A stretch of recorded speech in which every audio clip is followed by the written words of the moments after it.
Assalamualaikum warahmatullahi wabarakatuh. Halo guys, saya Bobby Herian dan kali ini kita akan komentari lagi Luis Prasetyo. Ini sambungan video kemarin guys, yang mana itu waktu itu terhenti karena hari hujan lebat.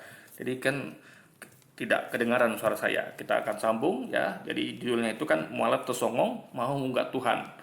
Jadi kita akan lanjutkan guys. Penerima wahyu. Gini, Yesus itu pemberi wahyu, dia bukan penerima wahyu. Nah, ini Anda bisa tonton video saya sebelum ini ya. Kata Luis kan, Yesus itu bukan penerima wahyu, tapi dia pemberi wahyu. Yesus adalah penerima sekaligus pemberi wahyu, guys. Ya, tapi dia bukan pemilik wahyu ya. Karena di video itu udah saya buat yang sebelum ini ya. Anda bisa tonton lengkap di video itu ya. Jadi sekali lagi Luis ini tidak membaca Alkitabnya. Jadi dia nggak tahu kalau Yesus sama seperti nabi-nabi lainnya, yaitu hanya ajarannya tidak berasal dari dirinya sendiri, tapi berasal dari Dia yang mengutusnya gitu. Ya kan? Yaitu berasal dari siapa yang mengutus Yesus? Tuhannya, yaitu Allah. Yesus hanya utusan. Hanya diutus oleh Tuhannya Allah. Seperti juga Musa dan Nabi Muhammad dan nabi-nabi lainnya, guys. Itu yang Anda nggak ketahui, bahkan sekali. Itu yang Anda tidak ketahui. Luar biasa. Luis, Anda punya kitab, kenapa tidak Anda baca gitu? Ya kan? Makanya Anda tag Luis ya, supaya dia tonton video saya yang sebelum ini.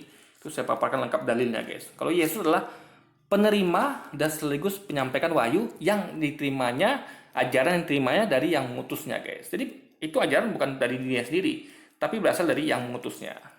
Pun Anda mengaku mantan pendeta, tapi mari kita akan lihat, benarkah Alkitab mengatakan bahwa Yesus sama dengan nabi-nabi yang lainnya? Kita cek, langsung cek Alkitab kita semuanya. Buka Alkitabnya guys. Saya mau memulai di ayat yang dia pakai ayat Ibrani ya. Ibrani ini adalah tidak sesuatu yang kontradiksi yang Yesus sampaikan. Kita akan buktikan. Pertama ya, dari Ibrani pasal 3. Sebab itu hai saudara-saudara yang kudus, yang mendapat bagian dalam panggilan sorgawi, pandanglah kepada rasul dan imam besar yang kita akui, yaitu Yesus, yang setia kepada Dia yang telah menetapkannya, sebagaimana Musa pun setia dalam segenap rumahnya, sebab ia dipandang layak mendapat kemuliaan lebih. Nah, coba kita lalu melakukan kritik teks ya. Jadi dia ini dikatakan, jadi yang setia kepada Dia yang telah menetapkannya. Jadi saya tanya sekarang ya, pandanglah kepada Rasul dan imam besar yang kita akui, yang setia kepada Dia, yaitu Yesus ya, yang setia kepada Dia yang telah menetapkannya ya. Sebagaimana Musa pun setia dalam segenap rumahnya, sebab dia dipandang layak mendapat kemuliaan lebih besar daripada Musa ya. Sama seperti ahli bangunan lebih dihormati daripada rumah yang dibangunnya. Jadi ini ayat ya, bertentangan dengan yang Yesus sampaikan. Yesus katakan ya, kenapa kau katakan aku baik? Tidak ada yang baik kecuali Allah saja. Yesus meninggikan Allah gitu. Jadi ketika orang mengatakan kenapa Yesus baik, Yesus katakan kenapa kau katakan aku baik? Tidak ada yang baik kecuali Allah saja. Yesus juga katakan Bapa lebih besar dari siapapun. Ya, berarti itu masuk Yesus. Bapaknya Yesus lebih besar daripada siapapun. Lalu Yesus juga berkatakan ya, hanya kepada Dialah engkau berbakti ya, dengan segenap jiwamu, ragamu ya, dengan segenap dengan segenap apamu lah gitu. Jadi Yesus, sekali lagi, Yesus selalu mengagungkan, meninggikan Allah Tuhannya yang mengutus Dia. Nah, orang ini yang di Ibrani ini ya justru meninggikan Yesus dibandingkan Musa. Paham nggak? Ya, meninggikan Yesus daripada Musa gitu. Nah, tapi walaupun begitu, jadi tetap kalau kita sampaikan poinnya ya, Yesus itu kan kata pendapat dia nih di Ibrani ini ya, layak mendapatkan kemuliaan lebih besar daripada Musa. Nah, ingat, mendapatkan kemuliaan berarti kan mendapatkan sesuatu. Berarti kan bukan dari dirinya. Nah, jadi mendapatkan kemuliaan itu berarti bukan, jadi sebelumnya dia nggak punya gitu. Satu yang mendapatkan kemuliaan ya, berarti sebelumnya dia tidak punya kemuliaan. Dia mendapatkan kemuliaan setelah diberi, ya kan? Nah, jadi apa namanya? Dan ini dibandingkan dengan Musa gitu, ya. Berarti anggaplah ini pendapat orang di Ibrani ya, yang tentu tidak, Yesus tidak pernah mengajarkan begitu. Yesus selalu mengajarkan hanya kepada Dialah engkau berbakti dengan segenap jiwa ragamu, dengan segenap hatimu gitu kan. Nah, tapi orang ini mengatakan Yesus lebih besar pada Musa. Padahal Yesus itu meninggikan Tuhannya yang mengutus dia gitu. Nah, ini kan suatu kontradiksi. Tapi tetap gimana pun juga ya, meskipun pendapatnya adalah Yesus lebih besar kemuliaan daripada Musa, tetap mereka sama-sama nabi yang diutus gitu. Di pendapat dia Yesus tuh lebih mulia sebagai nabi dibanding Musa. Ini nggak ada ngomong tentang Tuhan guys. Nah gitu loh. Cuman kalau dikatakan sama seperti ahli bangunan lebih dihormati daripada rumah dibangunnya, ini nggak tepat. Kenapa? Ya, ahli bangunan tuh benda hidup, makhluk hidup. Rumah dibangunnya tuh benda mati, ya kan? Nah, ini nggak jadi analogi ini nggak equal guys. Ini sini kita membuktikan kalau orang yang menyampaikan ini di Ibrani ini ya, ini perlu kita kritik pemikirannya. Kenapa? Karena Yesus dan Musa sama-sama ciptaan, sama-sama dilahirkan, sama-sama mengalami kematian, sama-sama mempunyai sifat-sifat makhluk gitu yang diciptakan gitu. Nah, yang menciptakan itu adalah sesuatu yang dari awal sudah ada dan tidak akan pernah berakhir dan tidak akan pernah mati, yaitu yang mengutus mereka berdua, yaitu Tuhan Allah. Nah, jadi yang ahli bangunan sebenarnya adalah Tuhan Allah gitu. Ya, karena dia yang menciptakan Yesus dan Musa. Yesus diciptakan tanpa ayah, Musa diciptakan dengan ayah dan ibu. Adam menciptakan tanpa ayah dan ibu gitu kan. Nah, jadi ahli bangunan sebenarnya adalah Tuhan Allah. Yesus ini posisinya hanyalah seperti rumah yang dibangun oleh ahli bangunannya Allah gitu guys. Itu logikanya seperti itu ya. Kalau kita mau mengadakan perbandingan yang equal tentunya. Besar daripada Musa, sama seperti ahli bangunan lebih dihormati daripada rumah yang dibangunnya. Nah, ayo dibaca lagi ayat ketiga ini, Pak Agustan. Sebab ia ini siapa? Ia ini ya Yesus gitu loh. Ia dipandang layak mendapat kemuliaan lebih kecil ya, di sini lebih kecil. Jelas enggak, ini benar-benar lebih besar daripada Musa. Dalam kitab Ibrani, dalam Bible, dalam Alkitabnya orang Kristen sendiri, dalam kitab Ibrani pasal yang ketiga, dikatakan bahwa Yesus lebih besar daripada Musa. Tapi Agustan mengatakan dalam Bible, tidak ada yang mengatakan Yesus Tuhan dan dikatakan Yesus itu sama dengan nabi-nabi. Ingat ya, Yesus tidak ada mengatakan Yesus Tuhan, dan dalam artian bukan yang tidak ada mengatakan begitu. Maksudnya tuh Yesus tidak pernah mengklaim dirinya Tuhan. Dan Yesus selalu mengklaim kalau tidak ada yang lebih besar daripada Bapakku gitu. Tidak, Bapakku lebih besar daripada siapapun. Ya kan? Bapakku lebih besar daripada siapapun. Hanya kepada Dialah kamu berbakti dengan segenap jiwa ragamu gitu. Nah, Anda memakai pengakuan Yesus ada selainnya. Ibrani tadi kan yang nyampaikan itu bukan Yesus, dan itu bertolak belakang dengan Yesus sampaikan. Bahkan disamakan lagi kayak Yesus itu adalah tukang bangunan, Musa itu seperti bangunannya. Ini kan salah besar guys. Karena Musa dan Yesus sama-sama utusan. Yang mengutusnya itulah yang ahli bangunannya.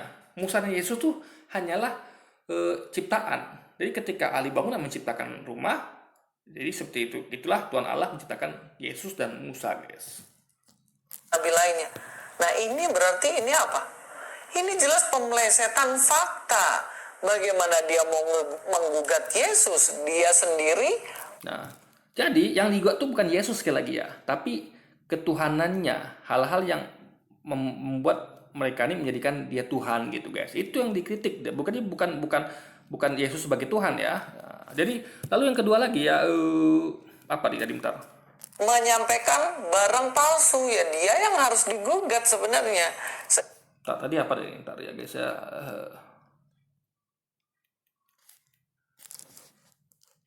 Ketiga, dikatakan bahwa Yesus lebih besar daripada Musa. Tapi Agustan mengatakan dalam Bible tidak ada yang mengatakan Yesus Tuhan dan dikatakan Yesus itu sama dengan nabi-nabi. Jadi kalau begini ya, Yesus sama dengan nabi-nabi. Buktinya apa? Tadi kan dia katakan bahwa di video sebelumnya saya katakan bahwa itu ajaran bukan berasal dari dirinya, tapi dari yang mengutusnya. Ya, itu kan sama dengan nabi lainnya. Mereka hanya sebagai penerima dan penyampai wahyu. Itu sama guys gitu. Ya karena jadi semua itu hanya sebagai penerima dan penyampai wahyu. Itu menjadikan mereka setara gitu. Nggak ada bedanya kan, sama-sama penyampai dan penerima wahyu. Di mana letak lebih mulianya? Yesus pun tidak mengatakan dia lebih mulia dari siapapun gitu. Yang lebih mulia siapa kata Yesus, tapi yaitu adalah Allah yang mengutusnya. Ya, Bapakku lebih besar dari siapapun. Hanya kepada Dialah kalian berbakti dengan segenap jiwa dan ragamu. Jadi Yesus memuliakan Tuhannya Allah gitu. Nah, kenapa Anda malah berarti dia mengakui bahwa hanya kepada Dia gitu. Berarti tidak kepada Yesus atau yang lainnya, guys. Karena siapapun di situ adalah termasuk Yesus juga tentunya. Lainnya. Nah, ini berarti ini apa?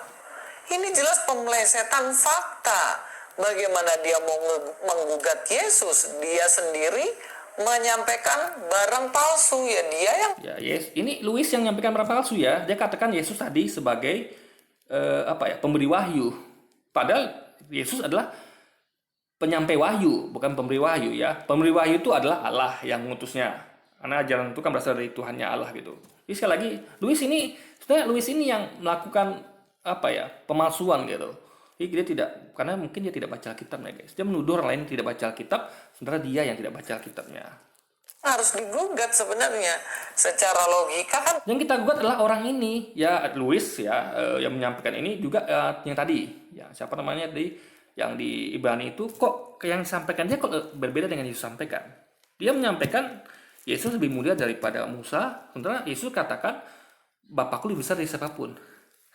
Jadi dia tidak mengklaim bahwa aku lebih besar pada Musa. Yesus tidak pernah mengatakan hal-hal seperti Yesus tidak pernah mengatakan hal-hal seperti aku lebih besar daripada Musa, aku lebih mulia daripada Musa.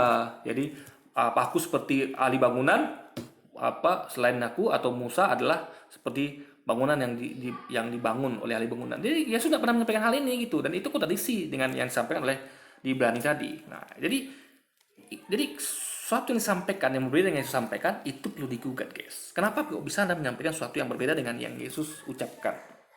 Gitu. Tapi secara fakta dalam Alkitab Yesus disampaikan di situ lebih besar dibandingkan Musa.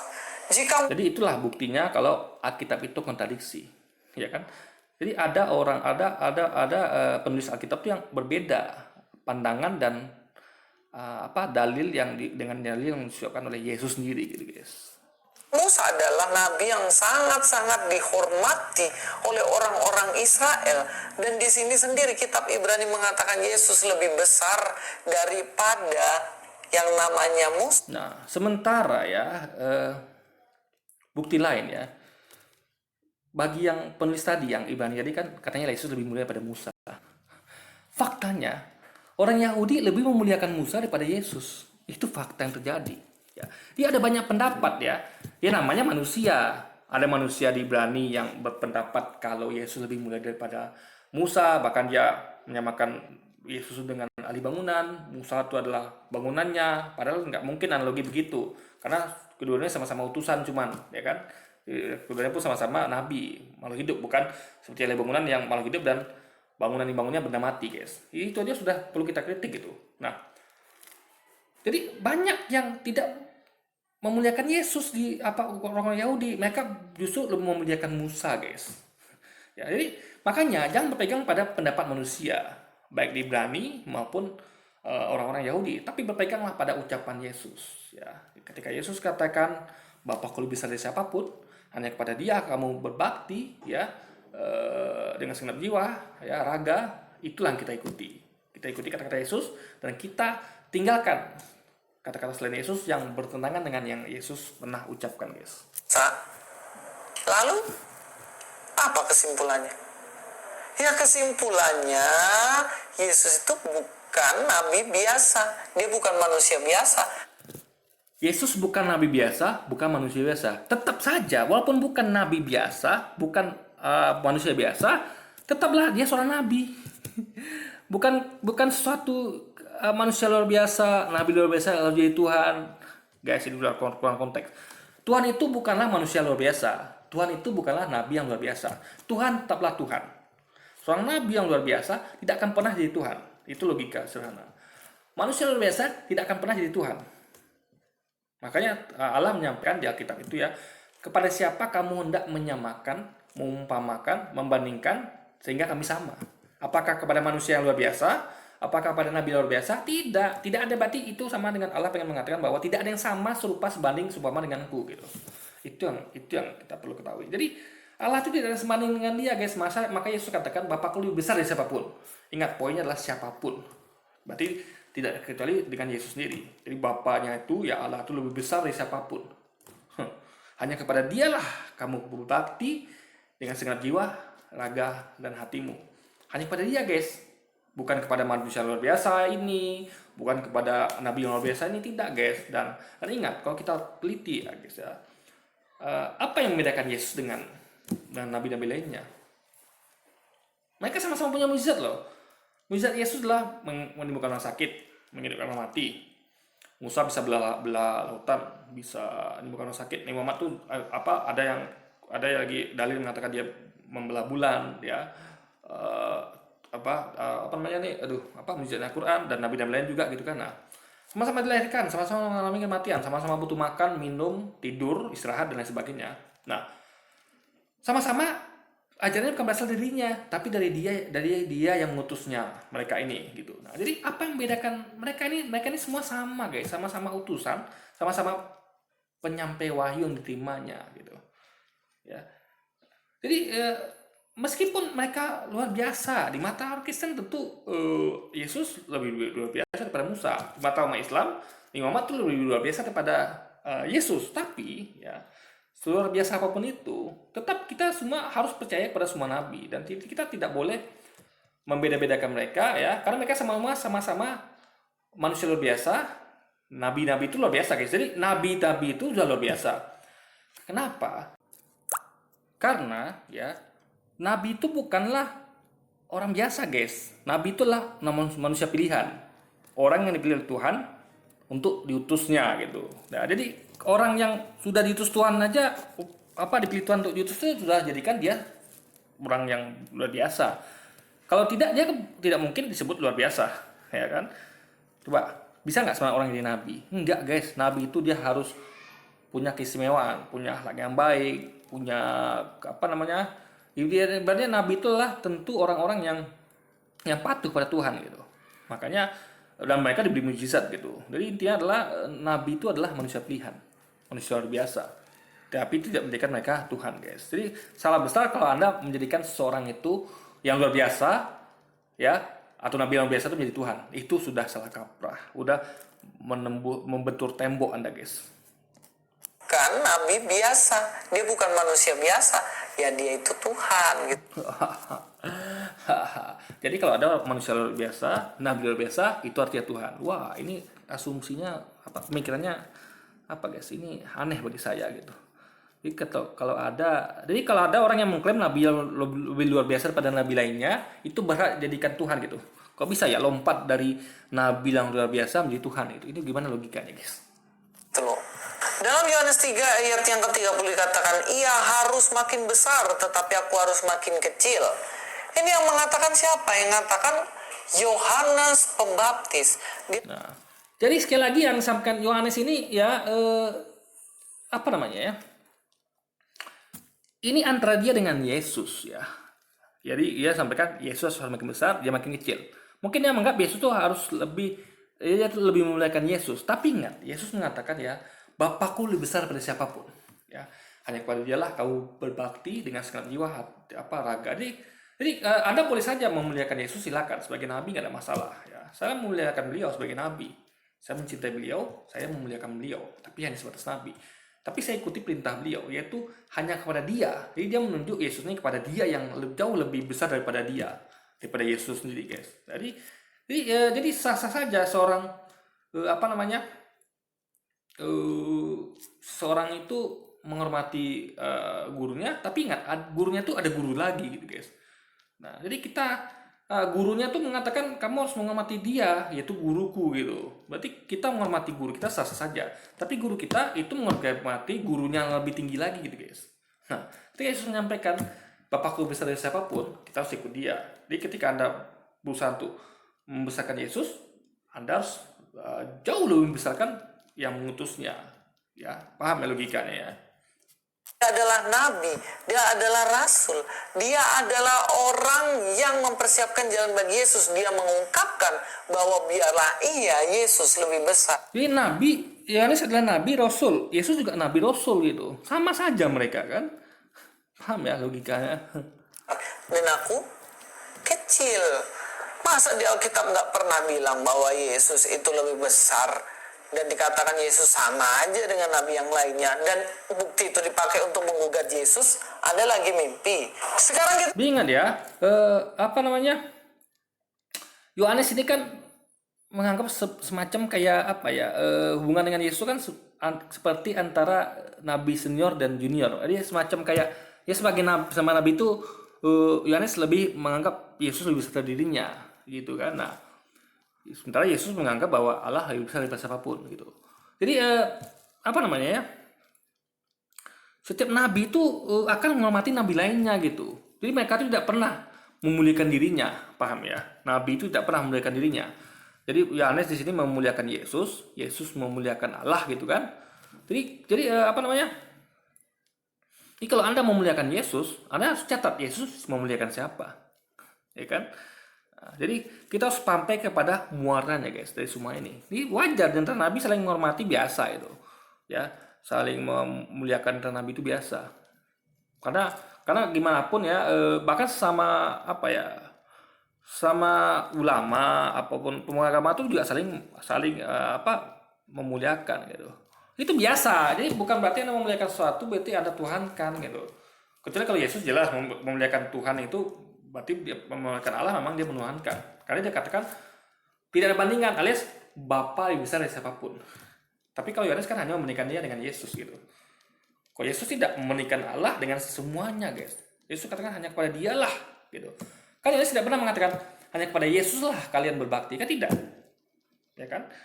Jadi murid-murid Yohanes juga berbakti pada Yohanes gitu. Nah, jadi beda. Jadi Yesus menguskan hanya kepada satu oknum yaitu Allah itu guys. Beda sama Yohanes hanya membandingkan antara Yohanes dengan Yesus, posisinya sebagai sesama nabi gitu guys. Kita buka lagi di dalam kitab Ibrani ya, pasal yang ke-7 di ayat yang ke-11 dikatakan di situ, judul perikopnya aja nih. Tapi sekali lagi catat ya guys ya, itu semua bukan yang pernah Yesus sampaikan. Ya, itu hanya pendapat pribadi dari orang-orang yang itu tentu bertentangan Yesus sampaikan. Karena Yesus itu mengajak orang untuk hanya kepada dia saja untuk berbakti. Jadi bukan kepada Yesus, tapi kepada dia yang mengutus Yesus guys. Kristus adalah imam yang lebih tinggi daripada Harun.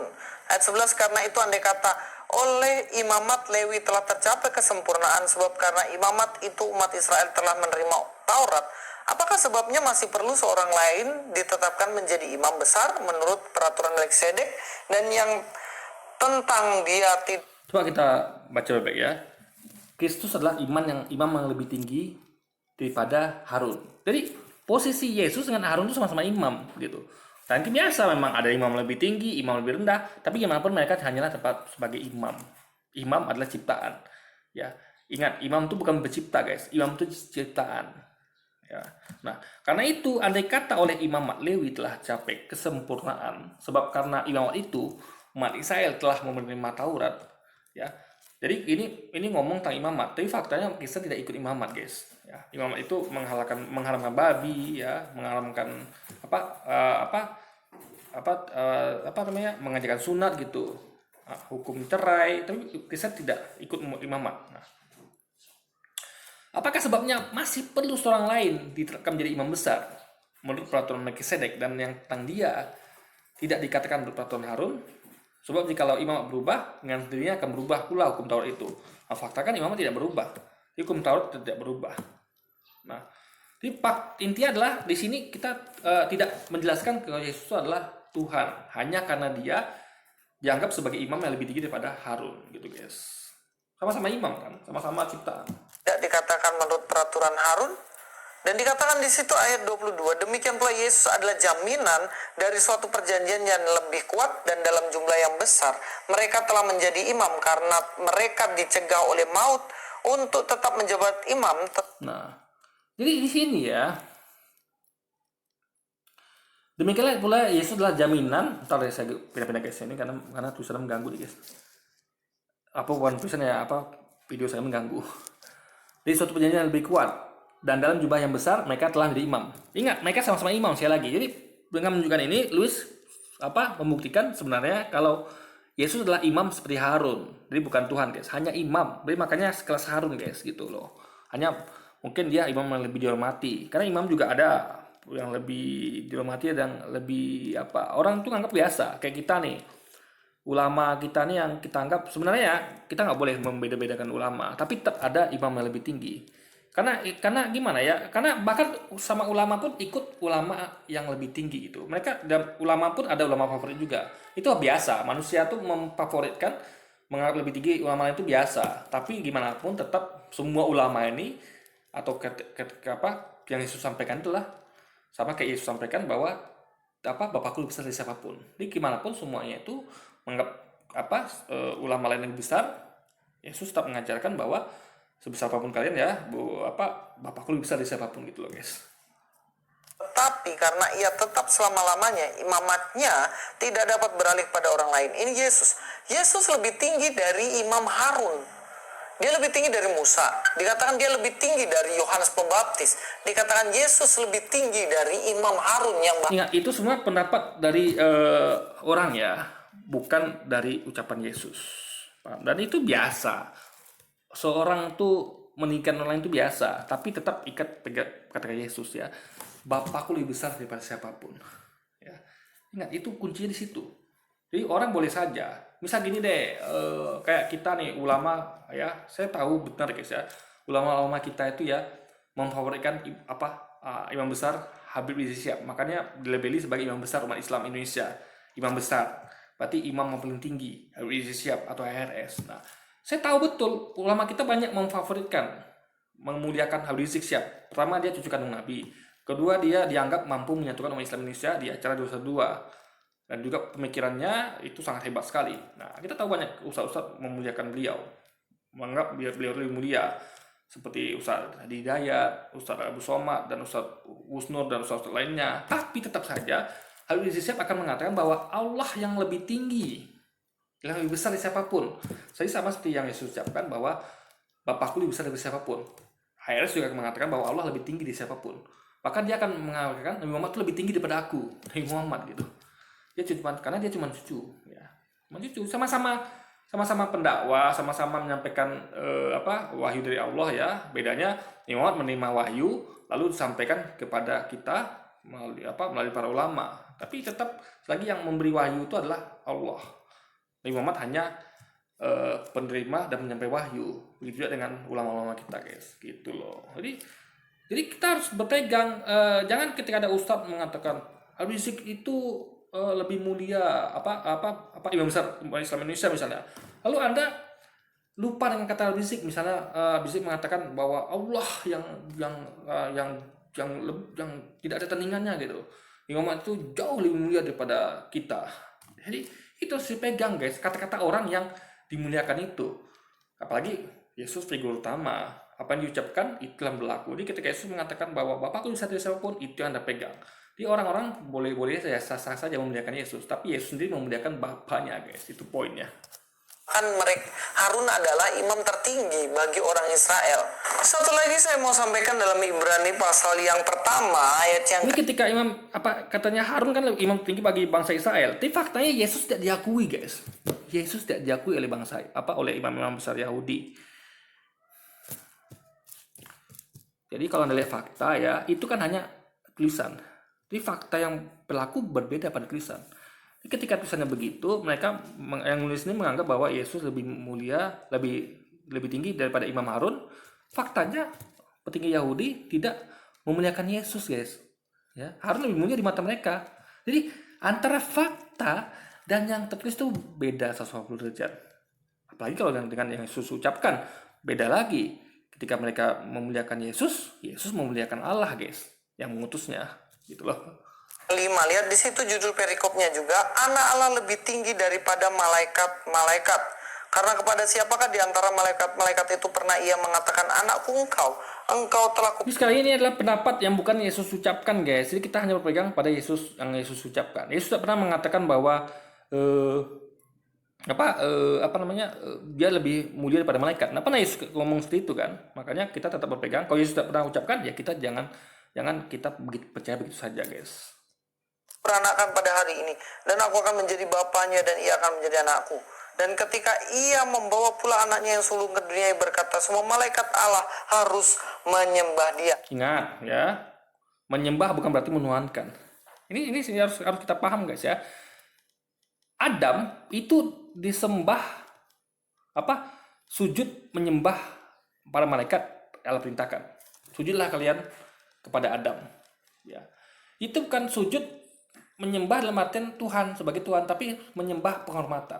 Seperti kita menyembah pada raja, kita menyembah pada ibu kita, orang tua kita, itu bentuk penghormatan.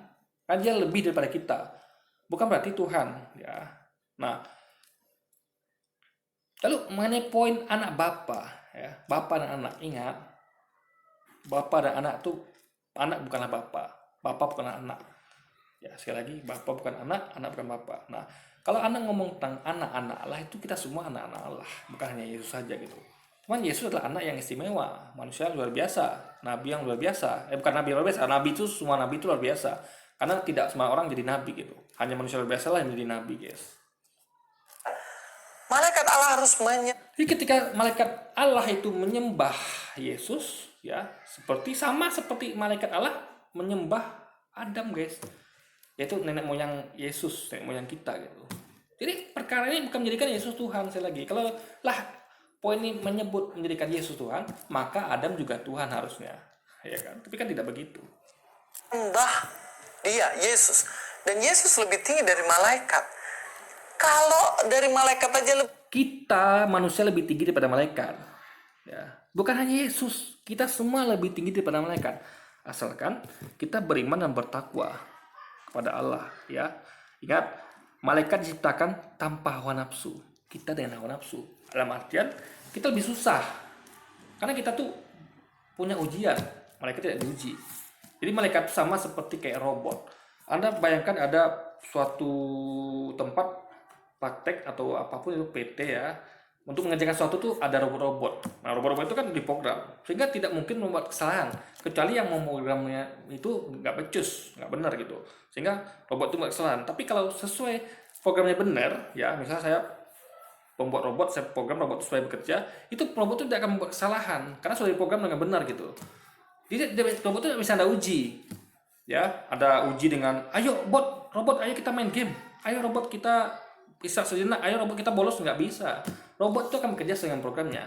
Ini tidak ada ujian bagi sang robot. Tapi kita manusia yang tidak punya, yang punya hawa nafsu, yang nggak diprogram seperti robot, kita akan bisa diuji, guys.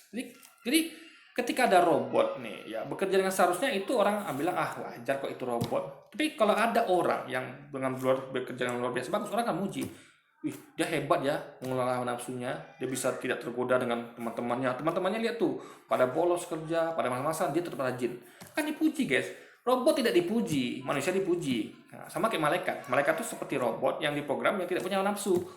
Jadi malaikat bisa digoda gitu karena dia tidak punya nafsu, kita yang punya. Makanya manusia itu lebih tinggi pada malaikat, bukan Yesus loh. Kita semua lebih tinggi pada malaikat. Jadi kalau Anda merasa malaikat lebih tinggi dari Anda, itu salah besar. Karena malaikat diciptakan tahu nafsu, Anda punya nafsu. Jadi Anda ada diuji oleh Tuhan, mereka tidak gitu. Makanya setan atau iblis itu hanya menggoda manusia, bukan menggoda malaikat. Karena malaikat apa mau digoda, nggak punya nafsu. Jadi kitalah yang berjuang, guys. Kita yang lebih mulia kalau kita beriman dan bertakwa. Kita tidak terpengaruh oleh godaan setan yang terkutuk, guys. Lebih tinggi nih Yesus, apalagi dibandingkan dengan nabi, rasul, dan yang lain. Yesus lebih tinggi. Jadi apa yang dikatakan Agustan ini jelas sesuatu yang keliru. Bagaimana dia mau menggugat Yesus, dia aja punya data. Justru dari yang sampaikan Yesus ini, Luis ini, kita bisa gugat Yesus gitu. Kita bisa gugat gitu. Kok bisa manusia luar biasa berubah di Tuhan? Kok bisa nabi luar biasa berubah di Tuhan? Kok bisa orang yang disembah itu berubah di Tuhan? Itu yang makanya kita bisa gugat, guys. Gugat bukan pengadilan ya, tapi gugat secara kritik, secara argumentasi gitu loh, guys. Dan fakta keliru semua. tolonglah, nggak usah sebegitunya kalau mau mempermalukan diri sendiri. Kita lanjut statement. Yang mempermalukan di sini itu sebenarnya Luis, guys. Jadi di tiap videonya itu justru membongkar kengawurannya, ya kan? Itu saya ada buktikan semua di video-video saya. Ya guys. Jadi ada satu proses pemaksaan di dalam iman Kristen ini, ya, untuk menyatakan bahwa Yesus itu Tuhan. Ya, sehingga penebusan itu seperti Ya, buktinya ya tadi imam lebih tinggi jadi dianggap Tuhan. Manusia luar biasa dianggap Tuhan. Apalagi tadi itu. Nabi luar biasa dianggap Tuhan. Apalagi klaim dari beberapa orang lebih tinggi, lebih mulia, lebih besar dianggap Tuhan. Padahal mereka lupa yang Yesus sampaikan bahwa Bapakku lebih besar dari siapapun. Hanya pada Dialah kalian berbakti dengan segenap jiwa, raga, dan hati, guys. Jadi mereka melupakan ucapan Yesus. Mereka lebih mengedepankan ucapan orang lain yang itu bertentangan dengan Yesus ucapkan. Gitu loh, guys. di ajaran kaum pangan harus melalui orang suci dan mengorbankan dirinya seperti itu. Nah, intinya klimaksnya bahwa saya udah tidak mempercaya itu. Lucu nih, katanya proses pengorbanan diri Yesus seperti kepercayaan kaum pangan gitu. Kaum pangan, sandang, papan, pangan, sandang baju. Maksudnya kompagan gitu loh, guys. Jadi orang preset sedikit pun Luis langsung apa. Jadi kalau misalkan tadi ustaz-ustaz kita kepreset ngomong ya, dia itu maksudnya pagan gitu, kompagan. Itu Luis sudah heboh. Padahal mereka tidak bermaksud ngomong itu. Tapi Luis dia memang keliru, guys. Orang ngomong A, dia sampaikan B. Itu memang dengan niat, dengan maksud. Bukan salah ucap. Nah, itu sebenarnya Luis itu ya bedanya adalah mereka ini salah ucap. Dia kilaf gitu kan, dalam artian salah ngomong aja gitu ya, salah di pagan ke pangan. Bukan maksud mereka ngomong pangan gitu. Nah, hanya salah ucap. Tapi kalau Luis jelas-jelas dia salah kaprah gitu. Orang ngomong A dia sampai ke B. Itu sudah error luar biasa. Ya, memang dengan niat gitu. Errornya dengan niat gitu, guys. Bukan tidak kesengajaan tentunya. Papan rumah, pangan, makanan. Memangnya makanan apa sih pangan gitu? Maksudnya pagan itu, guys. Nah, bagaimana dia mengatakan dia nggak percaya tentang sistem pengorbanan Yesus? Ya itu terserah lo. Makanya lo mualafkan karena nggak percaya akan Iya, bukan hanya nggak pertanya, tapi mempertanyakan. Ya, logika di mana? Kok ada pengorbanan manusia? Jadi Tuhan yang berubah manusia lalu mengorbankan dirinya atau anaknya. Karena Tuhan itu, guys, logika kita sederhana ya. Tuhan itu kan maha kuasa nih. Untuk apa dia berubah jadi ciptaan? Dia maha kuasa. Jadi misalnya kayak saya Tuhan misalnya. Saya nggak perlu berubah jadi ciptaan saya untuk mengampuni dosa manusia, nggak perlu. Saya tinggal ngomong, kun fayakun. Dosa kamu saya ampuni. Ya. Kamu masuk neraka, kamu surga. Tinggal saya tentukan ngapain saya berubah jadi ciptaan. Ya kan? Nah, jadi kemahakuasaan itu dibuktikan dengan otoritas ya. Kemampuan dia tanpa perlu susah-susah, tanpa perlu berubah ciptaan untuk melakukan apa yang dikehendaki. Itu baru Tuhan sejati. Nggak perlu dia repot-repot mengorbankan anaknya, nggak perlu dia repot-repot apalah yang lainnya gitu. Paham ya? Bahkan Abraham pun diuji. Abraham disuruh untuk menyembelih anaknya. Itu ujian loh, guys. Tidak dilakukan kan? Tidak perlu dilakukan kan? Tidak. Allah ganti itu dengan kambing atau domba betulan, guys. Paham ya? Jadi kalau Anda baca kisah Abraham, Anda akan ngerti kalau Tuhan itu tidak mungkin seperti itu. Ya, tidak akan mau mengorbankan manusia, bahkan itu hanya ujian. Allah ganti kan? Itu anaknya Ibrahim itu dengan entah kambing entah domba gitu, guys. Ini sekali lagi ya, Anda melihat di situ berapa kasih sayang Allah gitu. Jadi kalau Allah mengorbankan anaknya, di mana letak kasih sayangnya? Di mana letak kemahakuasaannya, guys? pengorbanan Yesus, ya itu masalah kamu gitu. Kami sebagai orang Kristen percaya akan pengorbanan Yesus karena itu. Nah, satu lagi yang perlu kita tanyakan, kalau memang Yesus berkorban ya, orang berkorban itu kan dengan rela. Mama berkorban dong, seperti pengorbanan anaknya Abraham ya, ayah sembelihlah aku. Itu kan dia menyerahkan. Jadi anak Abraham ini tidak perlu lari. Ada nggak Anda cerita dengarkan pada baca Alkitab tuh dia lari sembunyi dari ayahnya, dia ketakutan? Tidak, dia langsung dengan gagah mengatakan ayah sembelihlah aku gitu. Itu bentuk pengorbanan. Orang berkorban itu dia tidak ngitung-ngitung lagi ya, tidak kabur sana sini, tidak ya kemana-mana gitu. Dia akan langsung kayak orang yang berkorban, dia saya gitu kan, saya yang akan berkorban gitu kan harusnya. Tapi apa yang dilakukan Yesus tidak begitu, guys. Dia ketika itu dikejar-kejar oleh orang Yahudi, bahkan dia sampai sembunyi di Taman Getsemani di tengah hutan yang lebat, tengah malam pula. Itu apa? Coba maksudnya supaya tidak gampang ditangkap, karena hutan yang gelap, lebat, tengah malam, itu apa mau dilihat, akan susah mencari orang di situ, guys. Lalu dia menyuruh muridnya untuk berjaga-jaga di gerbang, menyuruh muridnya membeli pedang, gitu kan. Untuk apa pedang itu, coba? Adakah kalian uang untuk beli pedang? Kalau nggak ada, jual jubah dan belilah pedang, gitu. Jadi muridnya itu punya 2 pedang, gitu. Masing-masing pegang 1 pedang, jumlah pedangnya 2. Untuk apa, coba? Kalau memang dia mau berkorban, kan tidak seperti itu bentuk orang mau berkorban, gitu. Lalu dia berdoa sampai ketakutan, seperti darahnya keringatnya seperti peluru darah yang bercucuran. Dia akan berkatakan jikalau cawan ini berlalu daripada jadi dia berharap supaya cawan ini berlalu daripadanya gitu.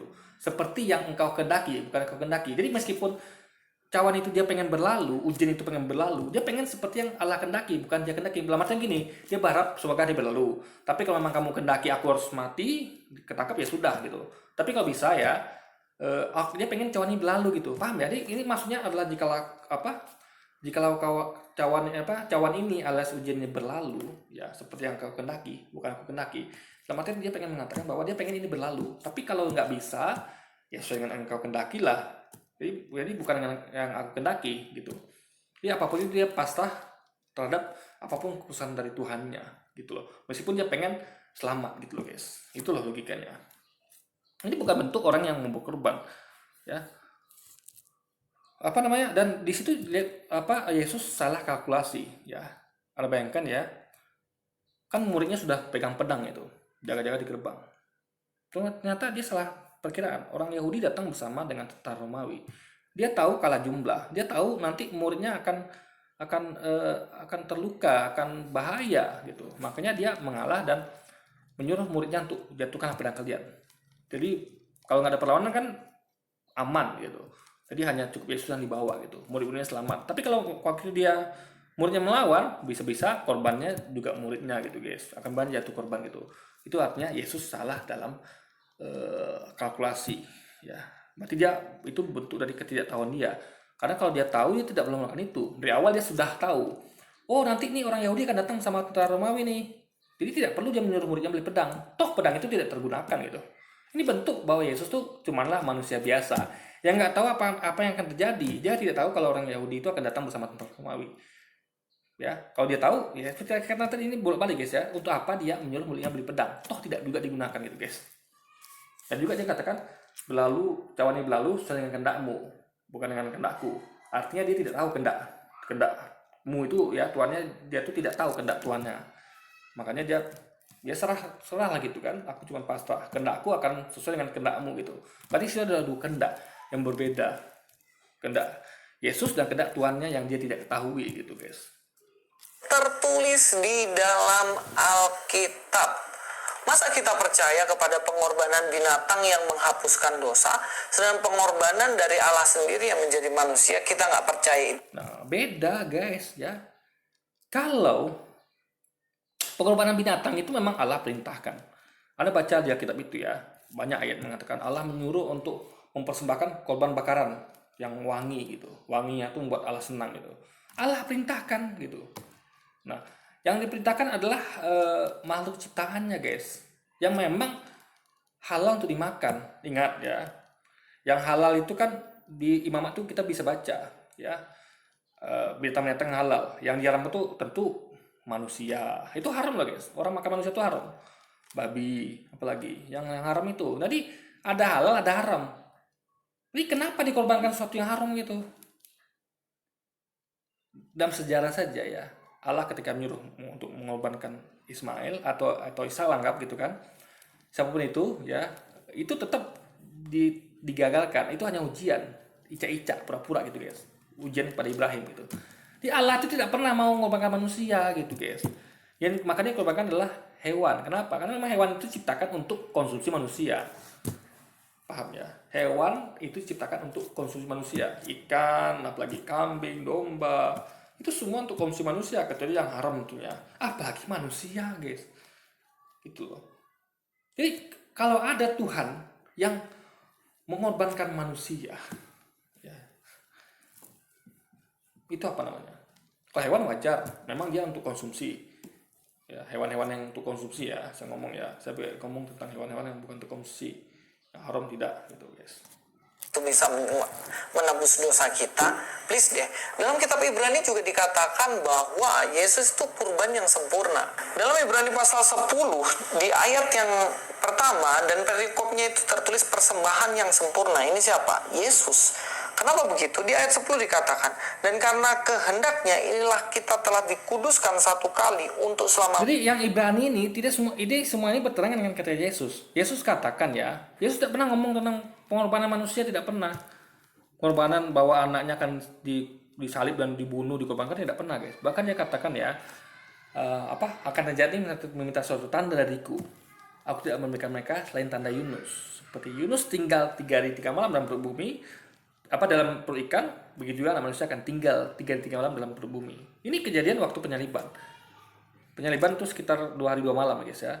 Yesus sudah ada waktu sebelum kejadian itu dalam perut bumi selama 3 hari 3 malam. Sehingga itu pas sekali waktunya untuk melewatkan penyaliban.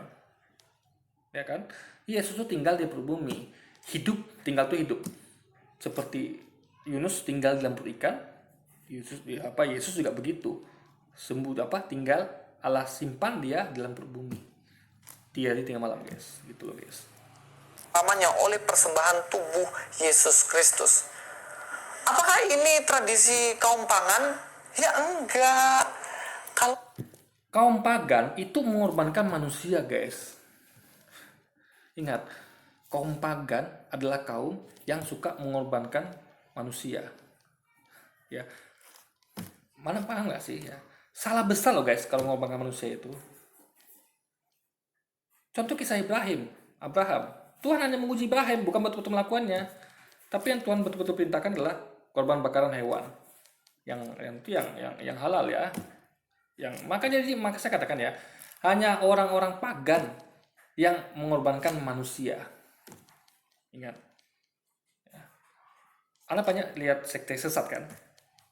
Anda menonton kejadian nyata deh, itu banyak tuh kisah-kisah nyata, maupun film, maupun di game, itu manusia dikorbankan demi sesuatu. Anda bayangkan, manusia dikorbankan demi sesuatu, itu ajaran pagan, guys. Terus terang ya, kok korbannya manusia gitu. Paham ya? Makanya yang betul-betul dilakukan tuh, yang diperintahkan tuh hanyalah yang bukan ica-ica tadi ya, beneran itu adalah korban bakaran berupa hewan.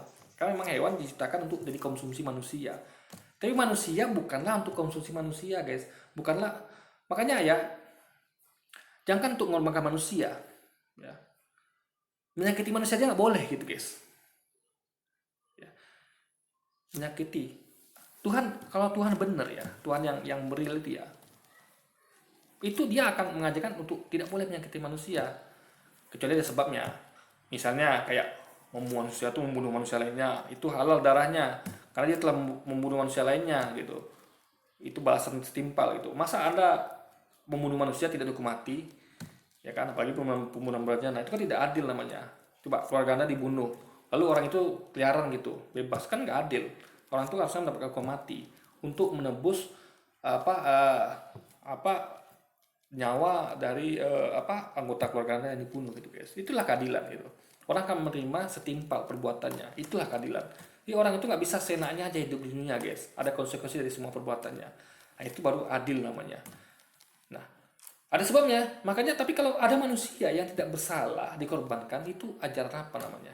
Pada lihat film-film itu banyak seks sesat itu di game kisah nyata. Mengorbankan manusia untuk Tuhan. Itu hanya jadi di ajaran pagan. Ya kan? Dan Yesus tidak pernah mengajarkan itu. Nggak pernah diajarkan korbankanlah manusia atau korbankanlah aku, tidak. Dia aja lari-lari, guys, sembunyi, tidak rela untuk dikorbankan gitu. Jadi dia tuh terpaksa. Kenapa? Buktinya terpaksa. Yesus sudah berusaha keras. Dia sudah sembunyi di Taman Getsemani di tengah malam. Ya, kita buktikan usaha Yesus ya. Yesus itu bukan datang loh. Kayak kita kalau kita berkorban kita kan ada datang. Tangkap saya Pak, saya berkorban nih. Tangkap saya aja gitu. Yang lain jangan tangkap saya aja. Itu bentuk pengorbanan. Tapi kalau ada orang yang lari, sembunyi di taman Getsemani yang gelap gulita tengah malam pula, ketakutan, berdoa minta tolong gitu kan. Biarlah cawan ini berlalu daripadaku, sekiranya cawan ini berlalu daripadaku gitu. Tapi tetap dia terima takdir sesuai dengan kehendakmu gitu, bukan dengan kehendakku. Tapi dia berharap itu kehendaknya itu sama dengan kehendak Tuhannya gitu guys. Nah, kalau dia menyuruh muridnya menjaga-jaga, beli pedang, itu bentuk dari Yesus itu tidak mau dikorbankan. Bentuk usaha dia untuk lepas dari mencari selamat gitu guys. Itu buktinya dia. Jadi itu adalah yang dilakukan Yesus itu adalah ciri orang yang tidak mau berkorban. Tapi terpaksa karena sudah ketahuan murid udah terkepung ya, makanya dia suruh muridnya jatuhkan pedang. Dia salah kalkulasi guys. Ini dari di situ dari kisah di Taman Getsemani kita tahu kalau Yesus sebenarnya tidak mau berkorban. Dia terpaksa. Dan ingat ya, itu bukan dia sebenarnya. Kita kembali ke kata Yesus tadi ya, bahwa dia waktu itu ada di dalam perut bumi, tinggal di dalam perut bumi 3 hari 3 malam guys. Tradisi kaum Pagan itu dia tanam padi jadi, dimasak kemudian jadi nasi kita makan, itu kaum Pagan. Bukan kaum Pagan, makanya jadi di sini udah tahu kaum Pagan tadi kan. Dia ngomong kaum Pagan bukan kaum Pagan, tapi dia kembali lagi melucu guys. Kaum Pagan gitu. Ini orang yang nyindir tapi sebenarnya dia yang perlu disindir gitu. Jadi kaum Pagan itu adalah kaum yang mengorbankan sama manusia. Contoh kayak siapa ya? Manusia pemakan daging manusia itu, atau orang lain suatu sekte sesat yang mengorbankan manusia untuk persembahan batuan. Itu kaum Pagan guys. Ya, yang kita persembahkan kan hewan gitu. Kayak umat Islam Idul Adha, hewan dikorbankan untuk kita makan juga nanti kan. Nah, kalau dalam Alkitab itu korban sebagai korban bakaran. Jadi biar wanginya itu Tuhan senang wanginya. Nanti itu tentu akan mereka makan juga gitu. Karena Tuhan tidak suka sesuatu yang sia-sia gitu. Jadi Tuhan hanya mau menerima persembahan dari manusia yang berupa bukan manusia lainnya gitu, tapi berupa hewan yang memang Tuhan ciptakan untuk konsumsi manusia guys. Hewan itu kan diciptakan memang untuk konsumsi kita. Nah, mau anda korbankan itu sah-sah saja. Memang itu fungsinya diciptakan untuk Anda, tapi itu kan bukan itu fungsinya guys, bukan. Tidak ada Tuhan untuk mengajarkan untuk mengorbankan manusia, nggak ada. Untuk itulah dia ciptakan hewan-hewan itu guys. Jadi selama ini kan kalau Anda baca Alkitab itu dalam sejarah itu ya, Tuhan selalu manusia itu selalu mengadakan korban bakaran. Itu kan sudah cukup gitu. Jadi di situ Anda bisa baca di Alkitab ya.